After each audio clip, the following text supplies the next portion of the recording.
Alhamdulillah Mbak masih diberi umur panjang ya untuk berbagi tips. Sebelumnya bismillahirrahmanirrahim. Assalamualaikum warahmatullahi wabarakatuh. Salam sejahtera dan rahayu nggih buat sahabat dan Mbak semua. Harapan semua sehat, ndak kurang suatu apa Mbak nggih.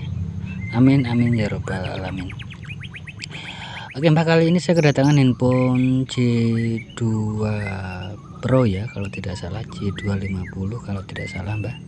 Dengan kasus yaitu bisa dilihat seperti berikut ya, LCD-nya itu bermasalah Mbak. Digerakkan itu susah ya, bisa dilihat ya, susah Mbak. Bagaimana cara mengatasinya Mbak? Simak terus videonya Mbak. Sambil lalu Mbak nggih, untuk sahabat dan Mbak semua yang ingin berlangganan gratis untuk video-video terbaru atau tips-tips terbaru dari saya, monggo dinyalakan tombol atau tanda lonceng. Tapi ingat Mbak, tombol itu tidak akan nongol kalau belum mensubscribe Mbak. Jadi harus mensubscribe ke depan supaya kalau ada video atau tips terbaru nongol di pemberitahuan Mbak. Nggak usah di like Mbak, nggak usah di like. Cukup komentar jika ada yang mau ditanyakan, dan bagikan sekiranya video ada manfaatnya Mbak. Oke Mbak, pertama-tama kita buka penutupnya, kita buka baterainya, dan ada penutup kecil LCD Mbak ya, itu kita buka dulu, kita cungkil, tapi hati-hati Mbak dalam mencungkil Mbak ya. Setelah itu kita di sini saya tidak mensetrika Mbak ya, di sini kita berikan cairan dulu. Kita berikan cairan sedikit-sedikit, tapi di area atas itu hati-hati Mbak karena ada kameranya ya. Setelah kita berikan cairannya, sebenarnya di beberapa saat, didiamkan dulu beberapa saat Mbak ya. Cuma berhubung di sini saya agak buru-buru Mbak, di sini saya langsung eksekusi ya seperti berikut.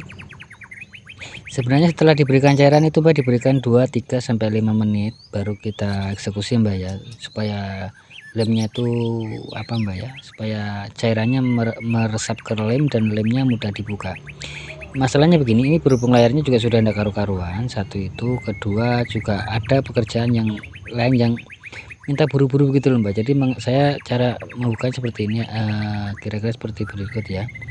Dengan catatan kita berikan sebentar, kalau sudah kering di kayak kita buka itu kita berikan cairan lagi, bisa dilihat ya, karena di sini memang layarnya sudah pecah Mbak. Jadi kita tetap hati-hati, tapi tidak berhati-hati sekali Mbak ya. Bagaimana tuh tidak hati-hati tapi tidak berhati-hati sekali, tetap berhati-hati Mbak, karena kalau tidak berhati-hati, kalau LCD pecah begini bisa kita kena tangan dan nanti berdarah. Dan buat sobat, setelah itu kita bersihkan lem-lemnya ya. Dan buat sobat dan Mbak semua, biasakan safety Mbak ya. Kalau saya sih biasanya, bukan biasanya ya, ada itu bioflashing tone itu Mbak ya, kalau mungkin kena panas atau apa, dan kotak P3K ya, kalau mungkin berdarah atau apa terjadi. Oke Mbak, setelah dirasa bersih, kita coba dengan pergantian LCD ya. Tapi sebelum itu kita buang dulu untuk segelnya Mbak, atau segel dan plastik belakangnya ya, kita buang dulu. Di sini kan tidak pendek Mbak, untuk jika yang pendek tidak usah diberikan seperti ini Mbak. Jika nanti menemui, sebenarnya biasanya langsung pasang begitu saja Mbak ya. Tapi kalau saya tuh ada yang sensitif, harus kita amankan dulu Mbak ya. Takut nanti terjadi apa-apa ya. Seperti kasus ini kan agak memanjang untuk fleksibel yang di bagian layar, jadi kita berikan lem. Biasanya dari toko ada yang lemnya, ada yang tidak, maksudnya isolasi bolak-balik Mbak. Biasanya sudah ada dari tokonya, ada yang tidak. Dan kalau yang panjang begini, fleksibelnya agak panjang, saya berikan lem di ujungnya Mbak. Nah itu kan tidak ada lemnya untuk bawaan, kan ini yang ini LCD yang biasa Mbak, bukan yang ori Mbak. Jadi saya tambahkan seperti itu karena nanti tidak diminta-minta pada saat pemasangan mungkin tergoyang. Nah itu tidak menyebabkan kerusakan, karena apa, harga LCD ini kan lumayan mahal Mbak. Jangan sampai kita nanti malah nombok gara-gara ganti LCD.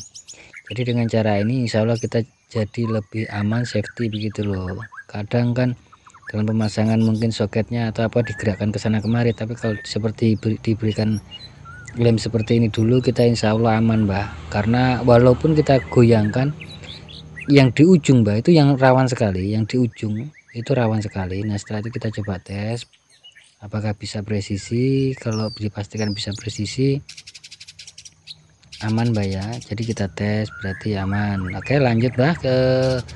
Seperti biasa saya berikan solasi ya, karena banyaknya kasus LCD terangkat ya Mbak ya, tidak sedikit Mbak ya, dan bukan cuma dari pemasangan teknisi atau apalah, bahkan yang dari pabrik pun tidak sedikit yang lepas LCD-nya Mbak. Tapi ingat Mbak, untuk pemasangannya diukur itu fleksibelnya, jangan sampai mengenai fleksibel Mbak, nanti takutnya ke depan kalau mau membuka itu susah. Jadi pastikan untuk solasi bolak-baliknya itu tidak sampai di fleksibel. Tadi kan saya ukur Mbak, itu kan tidak sampai ke atas tuh itu. Nah, bisa dilihat, takutnya apa kok tidak sampai di fleksibel. Sebenarnya tidak apa-apa ya, kuat ya, tapi nanti tidak diminta-minta. Kalau mau mungkin dibuka layarnya saja, otomatis menempel juga di fleksibel dan menyebabkan mungkin nanti bisa dibuka tapi layarnya bisa rusak Mbak. Jadi usahakan tidak mengenai fleksibel Mbak. Oke Mbak, setelah itu kita berikan lem secara keseluruhan, kita berikan lem ya.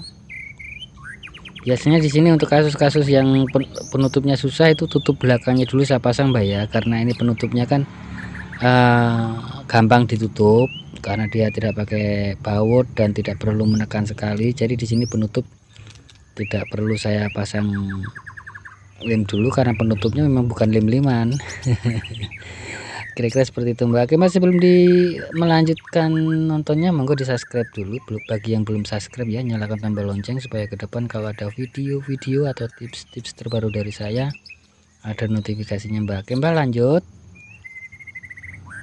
Kita pastikan, kalau saya sih saya pasang soketnya dulu Mbak ya. Ada beberapa teman suhu mungkin dipasang LCD-nya dulu baru soketnya. Kalau saya tidak seperti itu, karena LCD yang baru atau apalagi KW itu kadang-kadang kalau dipasang LCD-nya dulu soketnya kadang-kadang tidak mau.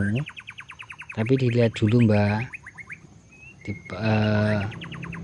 pastikan dulu. Nah seperti itu. Tapi kalau dirasa soketnya itu tidak lari, bisa dipasang LCD-nya dulu Mbak. Coba saya lihat ini. Mohon maaf Mbak, video sedikit saya percepat ya untuk mengurangi durasi.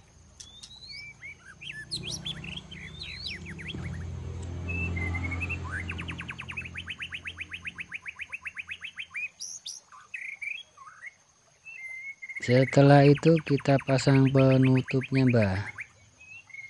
Kalau saya untuk soket itu biasa saya pasang duluan Mbak, kadang-kadang memang rewel. Sudah dipasang LCD-nya, dipasang ke soket tidak mau, kita tidak leluasa ya. Tapi kalau soketnya dulu dipasang ya, baru LCD-nya tuh enak Mbak. Dan sebenarnya tidak perlu diikat karet, tidak masalah ini Mbak, karena sebenarnya ini sudah kuat ya. Sudah kuat karena ada lem apa Mbak, berhubung baterainya lowbat Mbak. Ini saya nyalakan pakai power supply. Kita coba tes pakai power supply Mbak ya.